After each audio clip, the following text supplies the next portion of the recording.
ఉసిరికాయ పచ్చడి ఊరగాయ పచ్చడి ఎలా పెట్టుకోవాలో చెప్తాను. ముందుగా ఉసిరికాయలు నేను 1/2 కేజీ తీసుకున్నాను.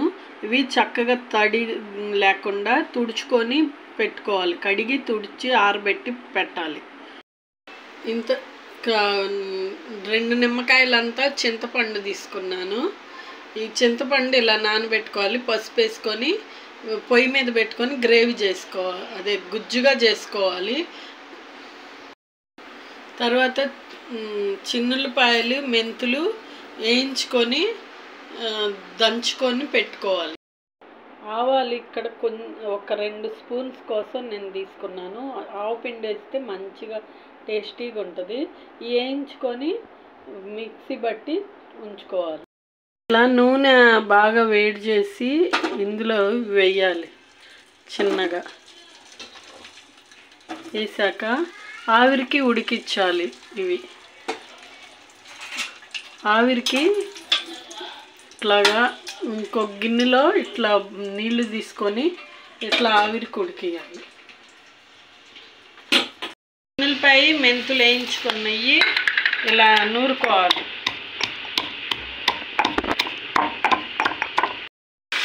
ఈ కలర్కి వచ్చినాయండి. కొంచెం గోల్డెన్ కలర్కి వచ్చాక అప్పుడు తీసేసుకోవాలి. గోల్డెన్ కలర్లోకి వచ్చాక పక్కకి తీసి పెట్టుకోవాలి. సేమ్ మీ ప్రొసీజర్ ఎట్లా పెట్టాలి. ఆవిరికి ఉడికిపోతుంది.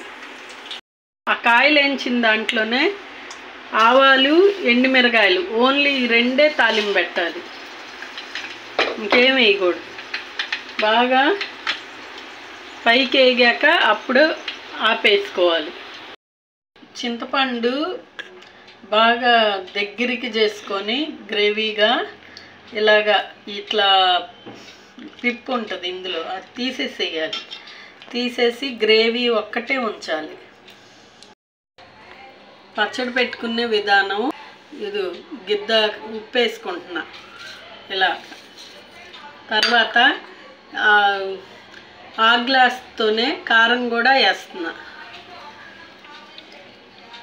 తర్వాత చింతపండు పులుసు పోసేసుకుంటున్నా. చింతపండు పులుసు పోసేసుకుంటున్నా. ఇలాగా తిప్పాలి. ఇంట్లో నూరుకున్న చిన్నులపాయి మెంతులు 2 ఇలా వేసేయాలి. ఇది కలపాలి. తర్వాత ఆవు పిండి ఇలా చేసుకొని ఆవు పిండి కూడా వేసేయాలి. కలపాలి ఇలాగా. కొంచెం ఉప్పు చూసుకొని కారం చూసుకొని అప్పుడు తాలింపు వేసేయాలన్నమాట.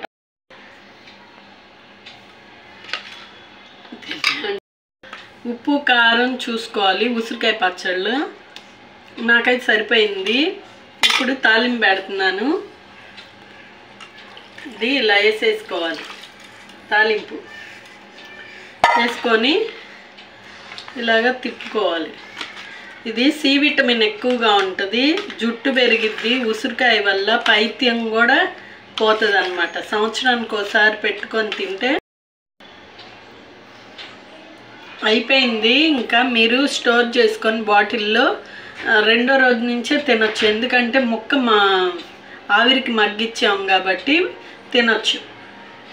మీకు నచ్చితే లైక్ కొట్టండి, షేర్ చేయండి, సబ్స్క్రైబ్ చేయండి. Thank you.